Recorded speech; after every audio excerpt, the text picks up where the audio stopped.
આત્મદેવ પાસે બધું જ, પણ વિચાર સ્થિર ન થાય. જંગલમાં વિચારે શું કરું, બસ હવે તો આત્મહત્યા કરી લો, હવે કોઈ બીજો કોઈ રસ્તો જ નથી. માણસને બીજું શું આવડે? કોઈ રસ્તા ન મળે ત્યારે એક જ રસ્તો એને દેખાય કે હવે બસ આ પૂરું કરું. વિચારે ત્યાં એક સંત ફરતા ફરતા આવતા. આમ સંતને આવતા જોયા એટલે આત્મદેવ ઊભા થઈ ગયા, સાષ્ટાંગ દંડવત પ્રણામ કર્યા. ચિંતાની રેખાઓ આત્મદેવના ચહેરામાં જોઈ એટલે સંતે પૂછ્યું, મહારાજ તમે ચિંતિત છો? સારો માણસ હોય, જાણકાર હોય, એને તમારા ચહેરા ઉપર દ્રષ્ટિ કરે ને ત્યાં ખબર પડી જાય કે આ ચહેરા ઉપર અત્યારે આવું જ હાલી રહ્યું છે. એમ સંતને ખબર પડી ગઈ કે આત્મદેવના ચહેરા ઉપર બસ આ જ હાલે છે, બીજું કાંઈ છે નહીં. આત્મદેવ કે મહારાજ તમને કેમ ખબર? તમને કેમ ખબર? સંતે કહ્યું, તારો ચહેરો કહી દે. અને ખરેખર મુખનું દર્પણ એવું છે ને, એ ક્યારેય જૂઠું ન બોલે. તમારું વચન જૂઠું બોલશે, તમારી વાણી જૂઠું બોલશે. તમે કદાચ કોકને સમજાવવા માટે આમ તેમ કરી શકશો, પણ તમારા ચહેરાને તમે ન બદલી શકો. ચહેરો જે હશે ને એ જ બોલશે. તેરા મન દર્પણ કહેલાએ, ભલે બુરે સારે કર્મો કો દેખે और दिखाए, तेरा मन दर्पण कहलाए. બસ ચહેરા ઈ તમારો મન છે, મન આયરે ચહેરો કનેક્ટ છે, તરત કહી દેશે. સંતે કહી દીધું આત્મદેવ, નહીં મહારાજ તમે ચિંતામાં છો. હા પ્રભુ, મારે ત્યાં સંતાન નથી ને એની મને ચિંતા છે. ત્યારે ઈ સંતે એના ચહેરામાં લલાટમાં લખાણ હતું. લલાટમાં લખાણ. આપણે એમ કહીએ ને ભાગ્ય અહીંયા હોય. હવે એ કીએ છે, તમે કોઈ દી કોઈએ કોઈ જોયું હોય તો કહેજો. અહીંયા ભાગ્ય હોય. શું કામ અહીંયા હોય? અહીંયા કાંઈ લખ્યું નથી હો, પણ અહીંયા બ્રહ્મ છે, મતલબ ભાગ્ય છે. બ્રહ્મ મીન્સ કે ભાગ્ય. બ્રહ્મ અહીંયા છે એટલે ચાંદલો તમે ક્યાં કરો છો? કપાળે ચાંદલો કરવામાં આવે છે, પૂજા કરાવવામાં આવે. તમારો પહેલું કામ તમારા કપાળે ચાંદલો કરવામાં આવે છે. એ ચાંદલો એટલા માટે કરવામાં આવે છે કે તમારો બ્રહ્મ અહીંયા છે. એ તમને ચાંદલો નથી કરતા, એ તમારા બ્રહ્મને ચાંદલો કરે છે, તમારી અંદર રહેલા બ્રહ્મને વધાવે છે. એટલે અહીંયા ચાંદલો, અહીંયા બ્રહ્મ છે, ભાગ્ય લખેલું છે. અને વાંચ્યું લલાટમાં, ચોખ્ખું લખ્યું હતું, મુંચ જ્ઞાનમ પ્રજારૂપમ બલિષ્ઠા કર્મણો ગતિ, સપ્ત જન્મમ તવમ પાપો પુત્રો નેવંચ નેવંચ. હે આત્મદેવ, આ જન્મ તો શું, પણ 7 જન્મ સુધી તારા ભાગ્યમાં પુત્ર નથી નથી. આ જ્યાં વાત કરીને ત્યાં તો આત્મદેવ લાકડી પડે એમ સંતના ચરણમાં પડી ગયા અને કહ્યું, મહારાજ મેં એવું સાંભળ્યું છે કે જે ભાગ્યને વાંચે ને એ ભાગ્યને બદલી પણ શકે. ભાગ્યને જે વાંચે એનામાં ઈ તાકાતે હોય બદલાવાની. માટે તમે જ મારા ભાગ્યને બદલાવો. હવે તમે જ કૃપા કરો કે મારે ત્યાં સંતાન થાય. નથી તો કેમ આપું? અરે મહારાજ, આ તમારા ભાગ્યમાં નથી તો આ કેમ આપું?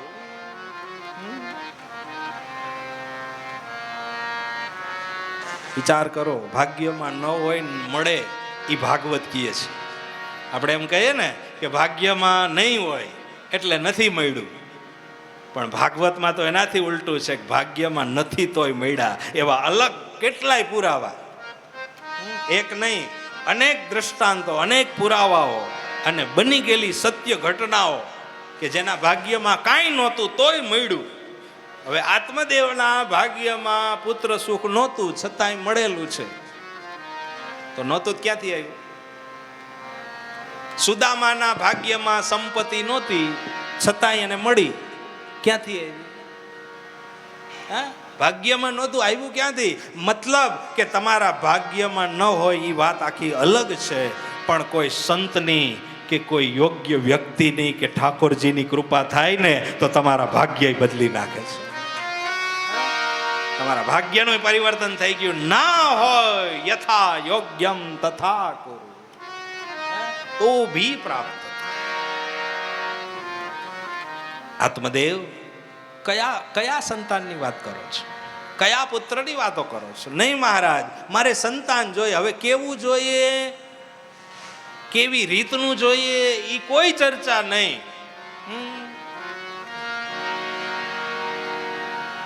બહુ કહ્યું ને પછી આત્મદેવને સંતે પોતાની જોડીમાંથી એક ફળ કાઢીને, બહુ કયો છો તો લ્યો મહારાજ, આશીર્વાદ આપું છું, આ તમારી પત્નીને ખવડાવજો, તમારે ત્યાં સંતાન થશે. ઘરે આવ્યા આત્મદેવને એની પત્નીને ધુંધુલી, એનું નામ ધુંધુલીને આપી દીધું. આ ફળ ખાજો, શું થશે તો કે આનાથી સંતાન થશે. હવે ધુંધુલી એટલે બુદ્ધિ, હો, અને બુદ્ધિ કોઈ દી કોઈનું માન્યું? આપણે આપણું ના માનીએ, પણ આપણે બુદ્ધિનું બહુ માનીએ. બુદ્ધિ આમ અંદરથી આજ્ઞા કરે એટલે આપણે ઊભા થાય. બુદ્ધિ અંદરથી આમ જોર કરે એટલે આપણે મંડીએ હાલવાનું, દોડવાનું, ન કરવાનું કરવા મંડીએ. આ જે કંઈ આજ્ઞા કરે છે એ માત્ર બુદ્ધિ કરે છે, સદબુદ્ધિ નહીં. બુદ્ધિ ન ખાધું ફળ ફ્રીજમાં રાખી દીધું. એની બેન ગામમાં રહેતી હતી, એને બોલાવીને કહ્યું કે આ ફળ મારે નથી ખાવું. તો આ 9 મહિના કોણ ભાર ઉપાડે? આ 9 મહિના સુધી કષ્ટ કોણ સહન કરે? આ 9 મહિના સુધી ખાટું ખોરું ખવાય નહીં. આ 9 મહિના સુધી નિંદા કુથલી કરવા જવાય નહીં. આ 9 મહિના સુધી ચક્કર મરાય નહીં. 9 મહિના સુધી કોઈનું ઊંધું વાળવું હોય તો વાળી ન હગાય. આ બધું કેમ કરવું? આ વિચારો તર્ક બુદ્ધિના છે. આ હું જે બોલું છું ને એ બધું જ ભાગવતનું છે, કોઈ વસ્તુ બહારનું નથી. ખાલી શબ્દો તમારા છે, બાકી બધું આ જ છે. ન થાય, બુદ્ધિ ના પાડી દે. તમને કોક આપે ને જાઓ તમારું કલ્યાણ થઈ જાય, તોય બુદ્ધિ ના પાડી દે. ઈ તો કેતા હોય એમાં થોડું થઈ જાય, તોય બુદ્ધિ ના પાડે. આપણી સ્વીકારતી જ નથી. આપણી બુદ્ધિ એવી છે, જટિલ બુદ્ધિ કહીએ, કુટિલ બુદ્ધિ કહીએ, કેવી બુદ્ધિ કહીએ છીએ કઈ ખબર ના પડે. સ્વીકારે જ નહીં.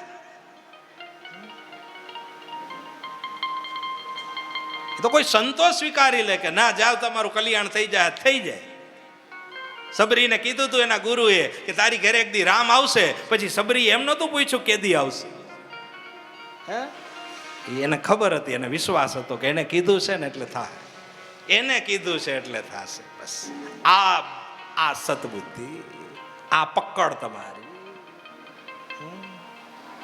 આત્મદેવ બહુ સ્થિર છે, પણ કુટિલ બુદ્ધિ, એને ફળ ન ખાધું. એને બેન કે શું કરવાનું? કાંઈ ન કરાય. ફળ ન ખાવું હોય તો ગાયને ખવડાવી દે. મારે ત્યાં સંતાન થશે, સંતાન હું તને આપી દઈશ. તર્ક કર્યો. આત્માને ખબર નથી.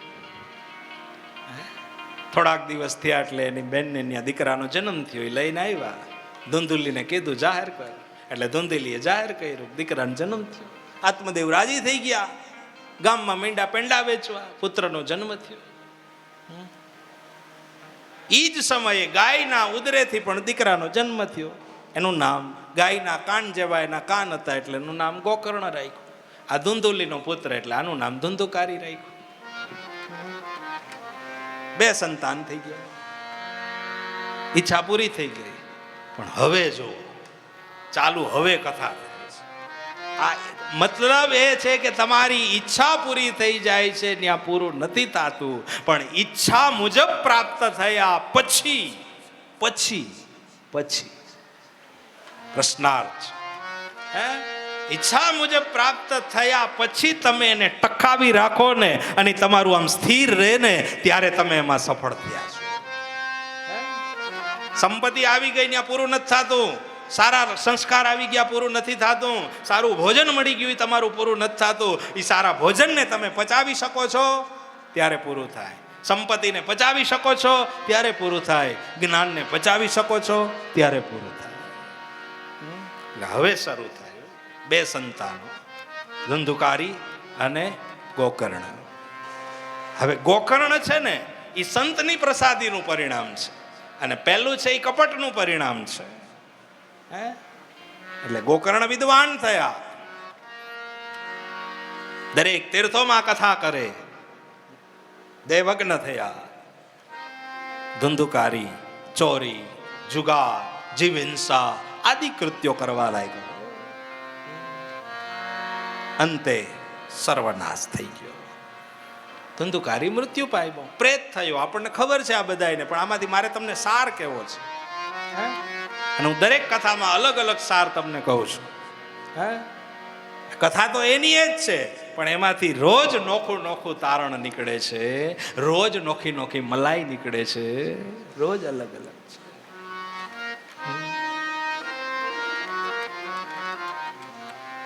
પ્રેત થયા, ધુંધુકારી મૃત્યુ થઈ ગયા, એ બધી જ વાત બધાને ખબર છે. પણ એમાંનું જે મહત્વનું કારણ છે કે હવે જીવનો ઉદ્ધાર કરવો હોય તો શું કરાય. આવી તો ગયા હવે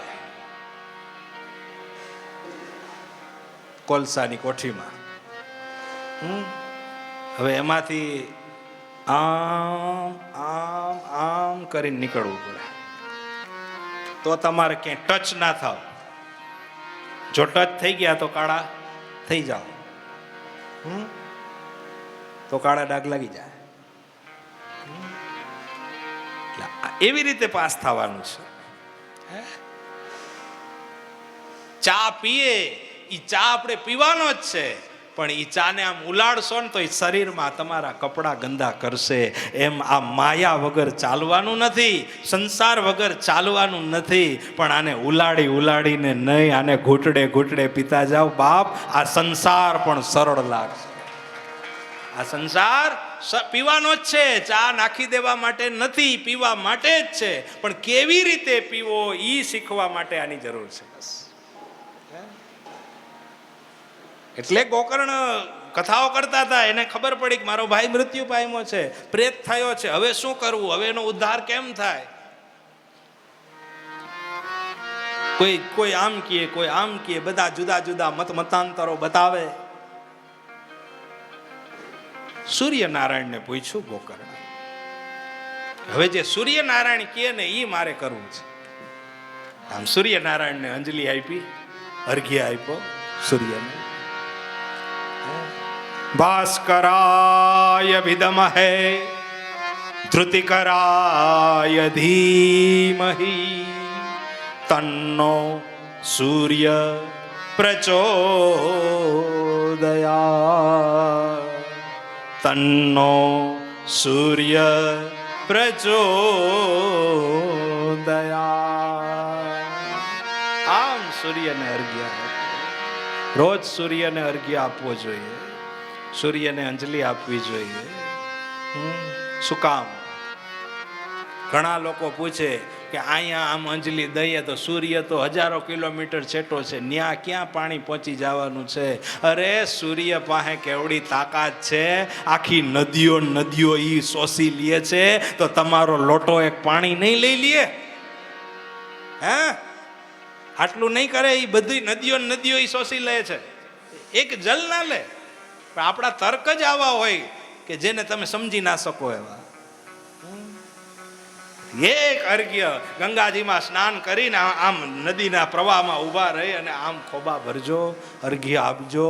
સૂર્યનારાયણનો તાપ હળવો થશે, અને સૂર્યનારાયણનો તાપ હળવો થશે ને એટલે આપણા તાપ પણ બધા હળવા થઈ જશે. દૈન્યમ તાપમ હંતિ સાધુ સમાન. તાપ અર્ઘ્ય આપતા સૂર્યને અર્ઘ્ય આપ્યો ને પૂછ્યું સૂર્યનારાયણને કે મારા ભાઈ ધંધુકારી મૃત્યુ પામ્યો છે, પ્રેત થયો છે, હવે એના માટે મોક્ષ થાય એના માટે કોઈ ઉપાય કયો? સૂર્યનારાયણે સાંભળજો, સૂર્યનારાયણે જવાબ આપ્યો કે એના માટે શું ઉપાય? સો ગયા શ્રાદ્ધથી જેની મુક્તિ ન થાય એની મુક્તિ શ્રીમદમ ભાગવતમ સપ્તાહે વાચનમ કુરુ.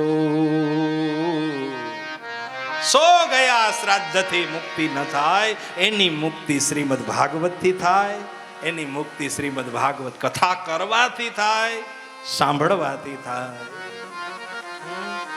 પિતૃઓનો તો ઉદ્ધાર થાય જ, પણ આપણોય થઈ જાય.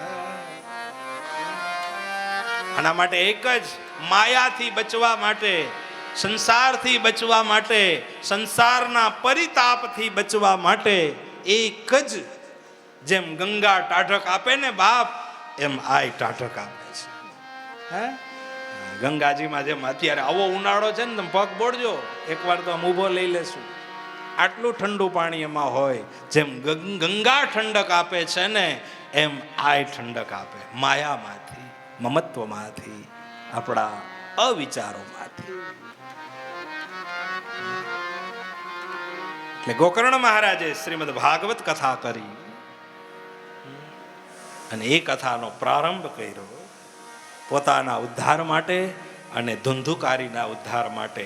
7 દિવસ કથા સાંભળી અને એ પ્રેત આત્મા ધુંધુકારી મુક્તિ પામ્યા.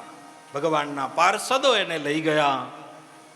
એમ જીવનની અંદર 7 દિવસ 7 દિવસ છે અને 7 દિવસને કેમ ગાળવા જોઈએ એ આપણે શીખવાનું છે. આ કથા ગોકર્ણને મળી, આ કથા પરીક્ષિતને મળી, આ કથા વિદુર અને મૈત્રેયને મળી, આ કથા આપણને બધાયને મળી.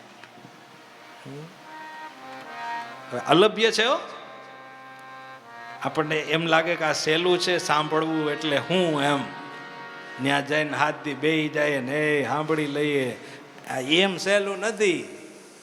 એ તો હું 22 તારીખે નક્કી કરજો કેટલું સહેલું છે.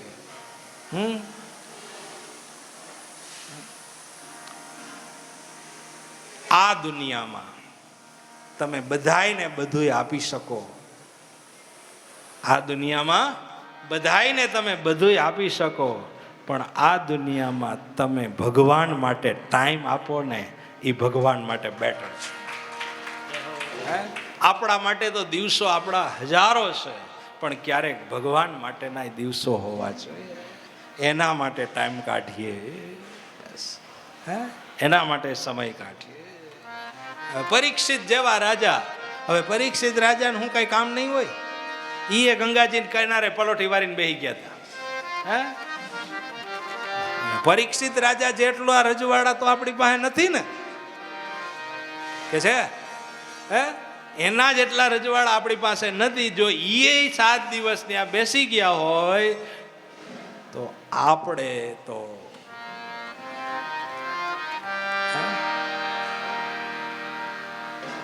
ખાલી લાભ જ લેવાનો છે બસ.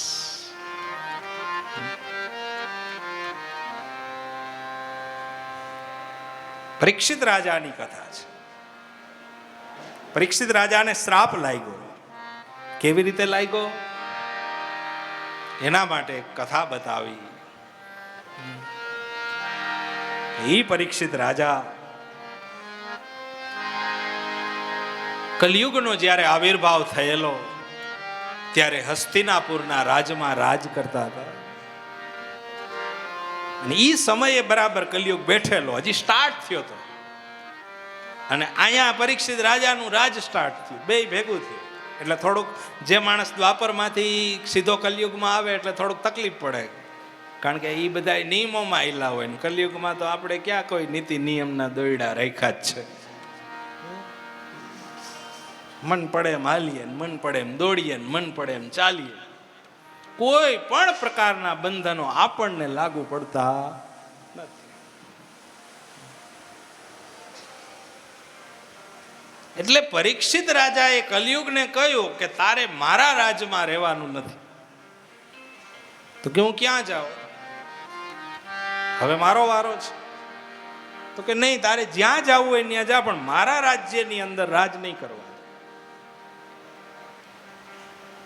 ત્યારે પરીક્ષિતે કહ્યું, મહારાજ તમને એમ થાય છે કે મારામાં બધાય અવગુણ છે, ખરેખર એવું નથી, મારામાંય કઈક ગુણ છે. તારામાં ગુણ છે? તો કે હા.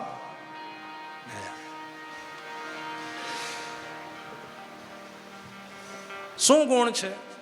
તો કે સતયુગમાં ભગવાનની પ્રાપ્તિ કરવી હોય તો તપ કરવા પડે, દ્વાપરમાં ભગવાનની પ્રાપ્તિ કરવી હોય તો યજ્ઞ કરવા પડે, ત્રેતામાં ભગવાનની પ્રાપ્તિ કરવી હોય તો દાન કરવા પડે, પણ કલયુગમાં જો ભગવાનની પ્રાપ્તિ કરવી હોય તો કલો કેશવ કીર્તન નામ માત્રથી જીવનો ઉદ્ધાર થઈ જાય. આ મારો મોટો ગુણ.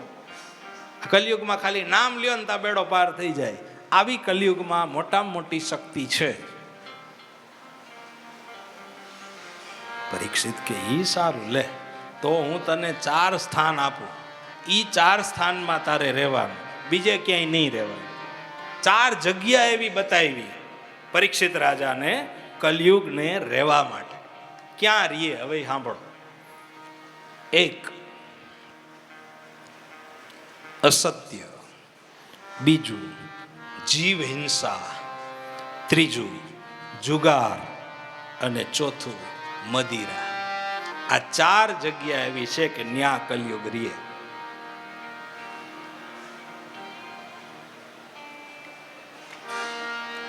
બહુ મહત્વની છે આ 4 જગ્યાઓ.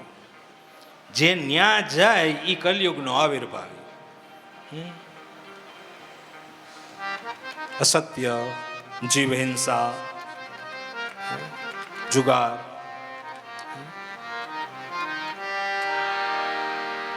જુગાર તો તમે નહીં રમતા હોય કોઈ, જો કે જાણો. આ તો રમતા હોય ને એની વાત કરું, તમે કઈ કોઈ ખોટું મનમાં ન લેતા હો. હા, આ તો જે રમતા હોય ને એની વાત કરું.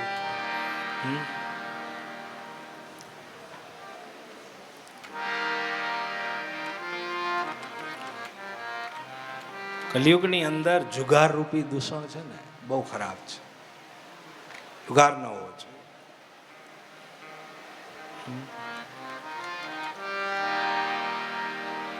પત્તા હાથમાં લીધા એટલે તમે ગયા, સમજી લેજો. કોઈ કાળે કોઈ જગ્યાએ ક્લાસ નથી, કારણ કે ત્યાંથી તમને બધા જ દૂષણ પ્રવેશવા માટેનો તમે દરવાજો ખોલ્યો છે. એક દરવાજો ખોલો એટલે બધા જ દૂષણો તમારામાં પ્રવેશ થાય. માટે ખાસ કરીને ક્યારેય પણ જિંદગીની અંદર જુગાર રમવો નહીં. રમતા હોય ત્યાં બેહવું નહીં. હા, રમવો તો નહીં જ, પણ જ્યાં રમતા હોય ત્યાં બેસાય નહીં. બેસીએ તો ઉપાધિ.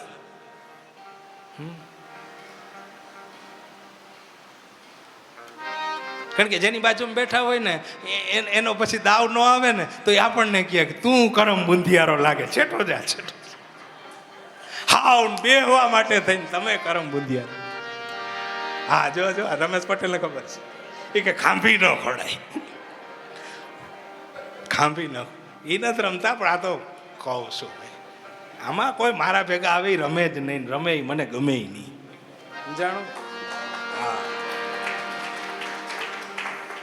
હવે તો મેં નક્કી કર્યું છે કે જેને કથા પ્રત્યે રુચિ હોય ને એને જ ભેગા લઈ આવવા, બાકી કોઈને ભેગા જ નથી લઈ આવવા. કથા પ્રત્યે રુચિ હોય જ આવજો, ફરવા પ્રત્યે રુચિ હોય કોઈ આવતા નહીં. કથામાં તમારો લગાવ હોવો જોઈએ. આ યાત્રા નથી, આ ધર્મ યાત્રા છે. ફરો છો, જાઓ છો, એ બધું જ બરાબર, પણ તમને કથામાં લગાવ હોય તો જ મને આનંદ આવે. ફરવા માટે આપણે કોઈ ટૂર નથી કઈ ઠીકાયા, આ ટૂર નથી. એના માટે તમે પેકેજમાં જજો, ઘણા બધા પેકેજ છે ટૂરના. તો બસ આનંદ કરવાનો છે. ભલે દેવ દર્શન કરો, સ્નાન કરો, ફરો, બધું જ જરૂરી છે, નથી ના પાડતો એવું નથી, પણ પહેલું માધ્યમ આપણું કથા જોવી જોઈએ. એટલે જુગાર કોઈ દી રમવો નહીં, જુગારી પાસે બેસવું નહીં, અને ઘરમાં તો કોઈ દી જુગાર રમાડવો નહીં, નહીતર ઘર તમારું સ્મશાન બની જશે. ઘર તમારું સ્મશાન બની જશે. જે ઘરમાં જુગાર રમાતો હોય ને એ ઘરમાં કોઈ દી પગ પણ ન દેતા. ત્યાંથી તમને દોષ લાગે. મદિરા પીવી નહીં, અભક્ષ્ય પદાર્થોનું સેવન ના કરવું. આ બધું જો થતું હોય ને કરતા હોય તો ગંગાજીને કિનારે મૂકીને જાજો. આ કથા સફળ થાય આપણી. બીજું જ્ઞાન ન લઈએ તો કોઈ બાત નહીં. કોઈ ધર્મ ના કરી શકો કોઈ બાત નહીં. કોઈ મોટા દાન ના કરી શકો કોઈ બાત નહીં. પણ આટલા જ કામ કરજો ને બાપ, આપણી હરિદ્વારની કથા સાર્થક. બસ બીજું કાંઈ જોઈએ નહીં, સિદ્ધાંતો છે. કલયુગ શું કરે આપણી પાસે આવીને? કરે હું? આટો મારીને હોયો જાય, કોઈ તોય ન જડે. હે, આપણને સ્પર્શે જ નહીં. કલો કેશવ કીર્તન, નામ માત્રથી જીવનો ઉદ્ધાર છે. બસ પાછું કલયુગે એ કીધું કે નામથી ઉદ્ધાર થાય, પણ નામ લીધા જેવો રહેવા દઈ તો ને. નામ લીધા જેવા જ નહીં રહેવા દો કે તમે લઈ જ ના શકો. તમને એવા વ્યસ્ત બનાવી દઉં કે તમને તમારી પાસે ટાઈમ જ ના રહે. એટલું વ્યસ્તતા જીવન કલયુગમાં થશે કે આપણી પાસે સમય જ નહીં રહે. આપણે કઈ કરી જ નહીં શકીએ. કરવાની ઈચ્છા આવી છે ને તોય તમે નહીં કરી શકો. ઈચ્છાઓ ઘણી હોય કે આમ કરવું, આમ કરવું, આમ કરવું, પણ ના થાય. હે, એટલે માત્ર અને માત્ર કલયુગની અંદર તમે કઈ કરી શકો છો તો સમજો કે તમે સિદ્ધ પુરુષમાં આવો છો. તમે કઈક સત્કર્મ કરી શકો. ગીતામાં લખ્યું છે, દુઃખેશુ દિગ્નમન સુખેશુ વિતરાગ ક્રોધ. હે, ગીતાનું સૂત્ર છે, આ કઈ ઘરનું નથી બોલતો. કોઈ પણ પરિસ્થિતિમાં, સુખમાં, દુઃખમાં કે કલયુગમાં તમે તમારા ચહેરાની રેખા ન બદલી શકો ને ત્યારે તમે સિદ્ધ પુરુષમાં આવો છો. તમારી આમ ચહેરાની રેખા ન બદલાવી જોઈએ. તમારે કોઈ પણ પ્રકારની જીવનની અંદર મુશ્કેલી આવે તો બી. અને એના માટે શું કરવું પડે? બસ આની કૃપા. કૃપયા, બસ કૃપા.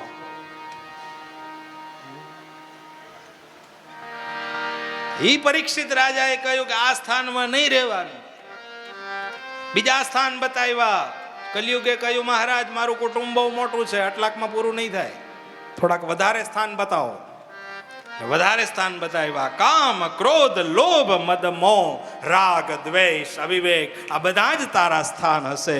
જે જીવ આ સ્થાનમાં જશે એ કલયુગનો આવિર્ભાવી ગણાશે. માટે ખાસ ધ્યાન દેવું. કલયુગ આવતો નથી, કલયુગને લઈ આવીએ છીએ. રોકડે રોકડા રૂપિયા દઈને લાવીએ છીએ, પૈસા દઈને લાવીએ છીએ. કલયુગ બહુ, કલયુગની અંદર તો ખરેખર બહુ મહાનતા છે. ખાલી આટલા સિદ્ધાંતો પકડી રાખો, કલયુગ તમને કાંઈ ન કરે, એની અસર ન થાય. અને આના જેવો જમાનો ક્યાં છે? હું તો એમ કહું, સતયુગ દ્વાપરમાંય સપનામાંય નહોતો આવો જમાનો. આ એવો જમાનો આપ્યો છે, એવા સુખ આપણને આપ્યા છે, એવી વૈભવી જીવન આપણને આપી છે કે આપણે અહીંયા આ બધું કરી શકીએ. હે, આપણી લાઈફસ્ટાઈલ, આપણી વૈભવી અહીં કલયુગમાં બનાવી શકો. હે, સતયુગમાં અબજોપતિ હોય પણ મોબાઈલ જ નહોતા લેવા. કેમ? હે,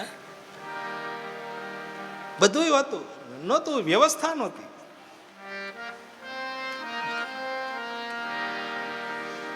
કલો કેશવ કીર્તન. ઈ પરીક્ષિત રાજાને શ્રાપ લાગ્યો. કેવી રીતે? તો કે એક વખત કલયુગને લઈ નહીં જાતા હતા, પ્રત્યક્ષ રૂપે નહીં, પરોક્ષ રૂપે. પરોક્ષ રૂપે કે તમે કલયુગને લઈને જાઓ છો. જતા હતા, રસ્તામાં એક આશ્રમ આવ્યો. આશ્રમની અંદર એક ઋષિ તપ કરતા હતા. ત્યાં જઈને ઋષિને કહ્યું, મહારાજ મને બહુ તૃષા લાગી છે, મારે પાણી પીવું છે. તો એ ઋષિ સમાધિમાં હતા, કંઈ જવાબ નહોતા આપતા.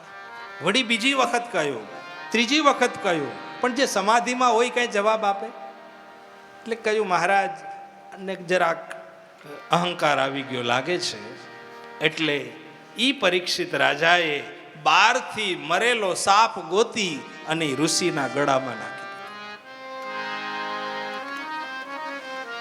હવે પરીક્ષિત રાજાને આવો વિચાર શું કામ આવ્યો? એને આવવો ન જોઈએ, પણ એને આવ્યો શું કામ? એની પાછળ એક કથા છે, ઈ કહો. ઈ પરીક્ષિત રાજા જ્યારે ગયા ત્યારે એણે જરાસંઘનો મુગુટ પહેર્યો હતો. ભીમ અને જરાસંઘનું યુદ્ધ થયું ત્યારે ભીમે જરાસંઘનો નાશ કર્યો, ત્યારે જરાસંઘનો મુગુટ ગમી ગયો હતો, એટલે ભીમે લઈ લીધો. ભીમે કહ્યું, ભગવાન લઈ લો? તો કે હા લઈ લ્યો, પણ પહેરતા નહીં. એ મુગુટ લઈને હસ્તિનાપુરના રાજમાં રાખ્યો હતો, કોઈ ધારણ નહોતું કરતું. આજ પરીક્ષિત રાજાને એમ થયું, લાવને હું મુગુટ ધારણ કરું.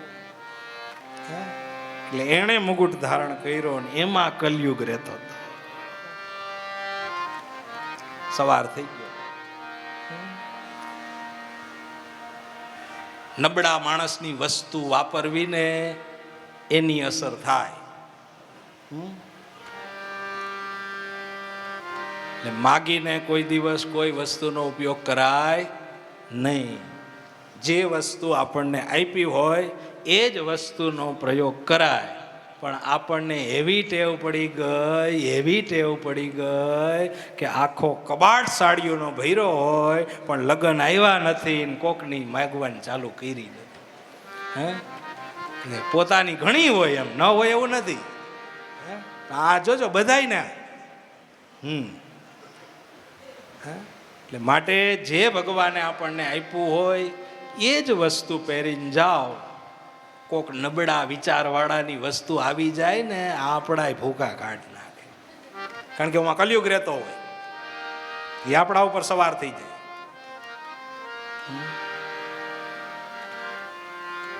ક્યારેય બીજાનું માગીને પહેરો.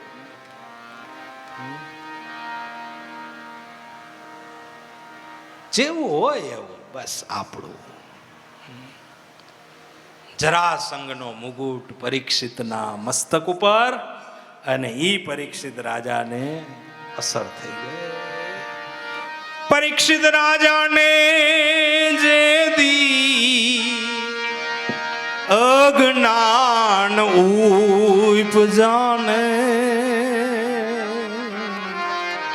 ઋષિના ગળામાં નાખો સા.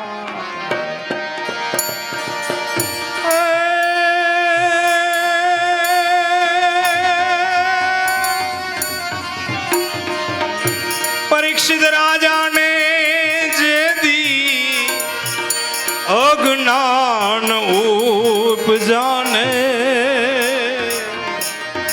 ઋષિના ગળામાં નાખો સા. મનવો જાણે અમે સારા કામ કરશું,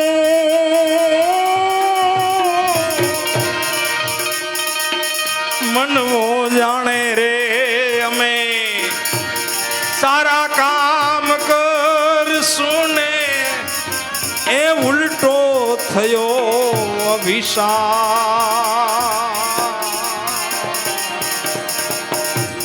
7 દિવસે સર્પદંશ થાશે ને,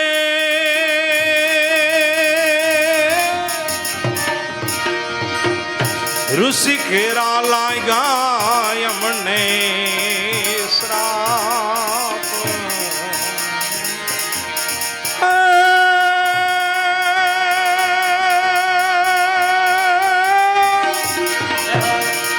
મનવો જાણે હું કરું ને આમાં કરતા લજો કોઈ, પણ આદરા તમારા યદ વચ રહે.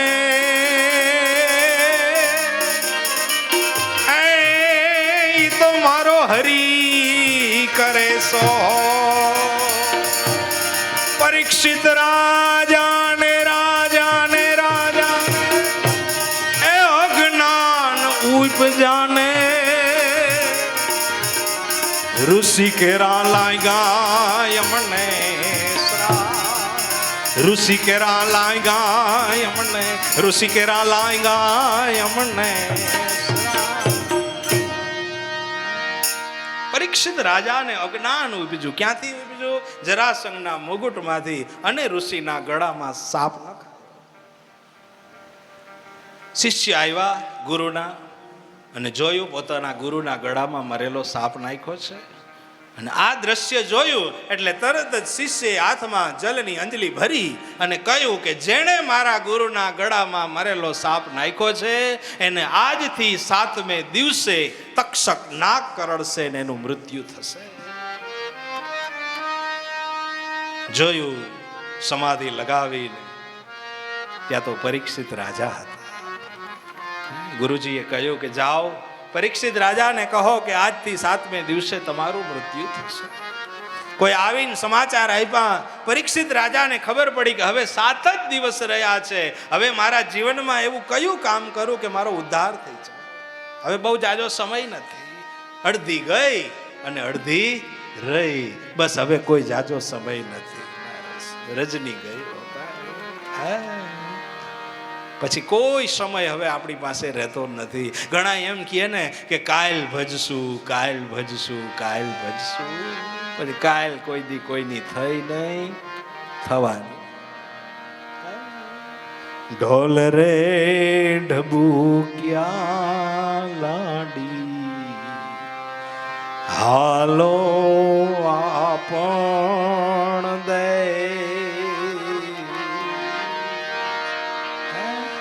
પછી ઢોલ ઢબુકશે, જાંગીના વાગશે ને તો ખબર પડશે કે હવે તો પૂરું થવાનું છે. હવે કાંઈ સમય નથી. યમુના દૂતો આવીને ઉભા રહી ગયા. પછી એને કહેજો ને કે ઉભા રહ્યો, ગીતાના પાઠ કરી આવું. ઉભા રહ્યો તો હું ભાગવત સાંભળી આવું. ઉભા રહ્યો તો હું 2 માળા કરી આવું. ત્યારે એ કહેશે હવે સેની શિખરે રાણી હવે સેના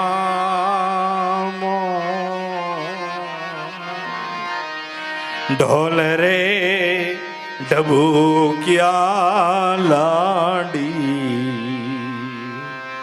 હાલો આપણ દે. જાજો સમય નથી બા. ક્ષણભંગુર જીવનની થોડી ઘણી પળોય જો સાર્થક થઈ જાય ને જીવન કૃતાર્થ થઈ જાય. સમય નથી. 7 જ દિવસ છે. હવે શું કરું? ઈ પરીક્ષિત રાજા અહીં ગંગાજીના કિનારે આવ્યા. કિનારે બેસીને વિચાર કરે છે કે 7 દિવસમાં એવું મારે શું કરવું જોઈએ. અલગ અલગ વિચારો, અલગ અલગ મતાંતરો.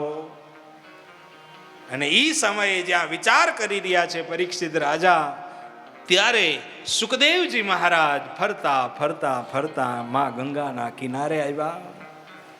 દર્ભનું આસન પાથરી અને સુખદેવજીને બિરાજમાન કરાવ્યા. પરીક્ષિત રાજાએ સાષ્ટાંગ દંડવત કર્યા અને કહ્યું મહારાજ 7 જ દિવસ છે. સુખદેવજીએ કહ્યું કે બહુ જાજા દિવસો છે. 7 જ દિવસ છે મહારાજ. હા બહુ જાજા દિવસો છે. કેમ? તો કે ખટવાંગ રાજા પાસે તો 2 ઘડી જ હતી. ખટવાંગ રાજાને ખબર પડી કે હવે 2 ઘડી મારું પૂરું થવાનું છે અને 2 ઘડી ભગવત સ્મરણ કર્યું અને એનો ઉદ્ધાર થઈ ગયો. તો તમારી પાસે તો 7 દિવસ છે. 7 દિવસમાં ભાગવત કથા સંભળાવી અને ચોક્કસ તમારો ઉદ્ધાર થશે. હવે ખટવાંગ રાજા પાસે 2 ઘડી હતી, પરીક્ષિત રાજા પાસે 7 દિવસ હતા. હવે આપણી પાસે કેટલા દી છે એ તો આપણને ખબર નથી.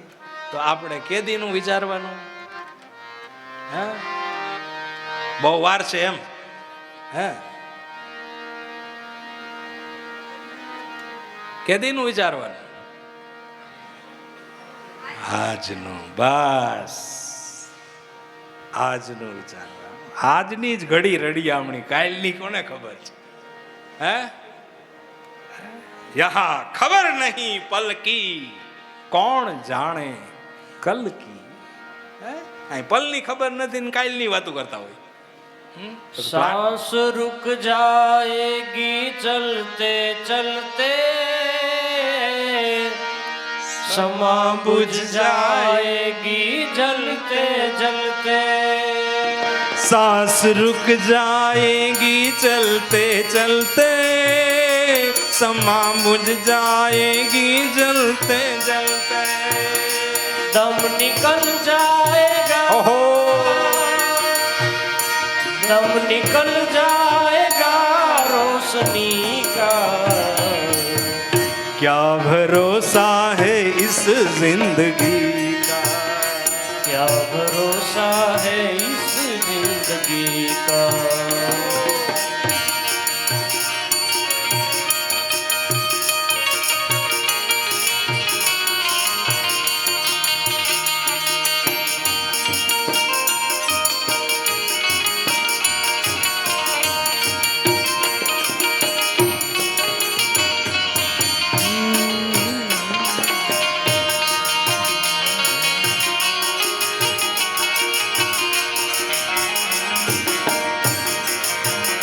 हम रहे ना मोहब्बत रहेगी, हम रहे ना मोहब्बत रहेगी, हम रहे ना मोहब्बत रहेगी.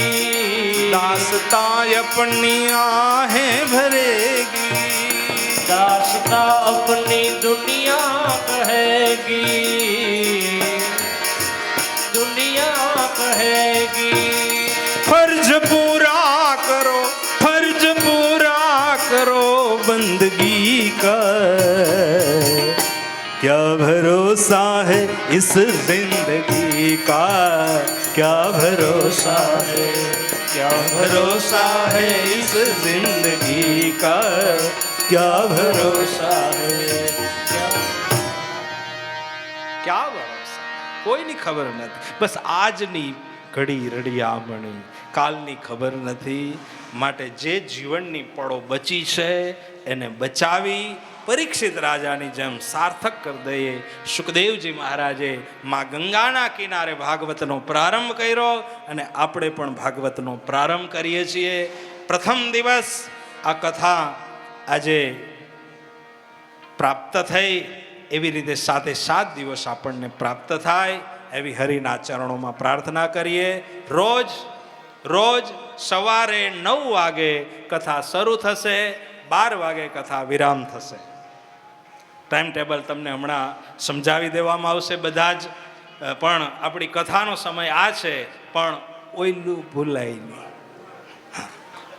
સમજી ગયા ને? ઓયલું હા બસ બુધવાર વાળું.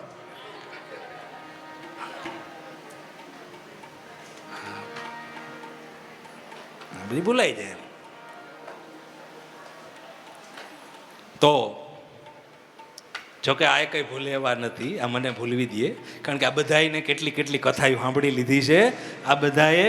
એટલે આમ અડધા તો કેટલી કથાઓ આપણે સાંભળી છે, અને આપણે કથા સાંભળતા તમે થાકતા નથી ને એનો અમને આનંદ છે. અમે તો કથા કહેવાથી કોઈ દી થાકવાના જ નથી, કારણ કે અમે દિને નવમ રોજ નવી કથા પ્રાપ્ત છે આપણને. આનો થાક શું હોય બા? આનો થાક હોય ને તોય ઉતરી જાય. કથાનો ઊંધો શબ્દ જ થાક છે. કથા આપણે તો રોજ સાંભળવાની છે અને રોજ આ કથાનો લાભ લેવાનો છે. તો અત્યારની કથા આપણે આ વિરામ તરફ જશું.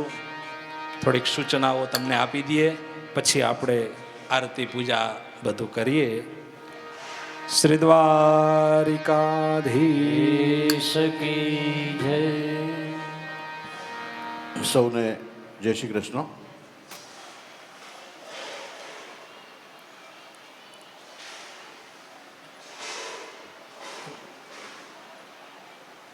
પવિત્ર એવી ભાગવત ભાગીરથીના સાનિધ્યમાં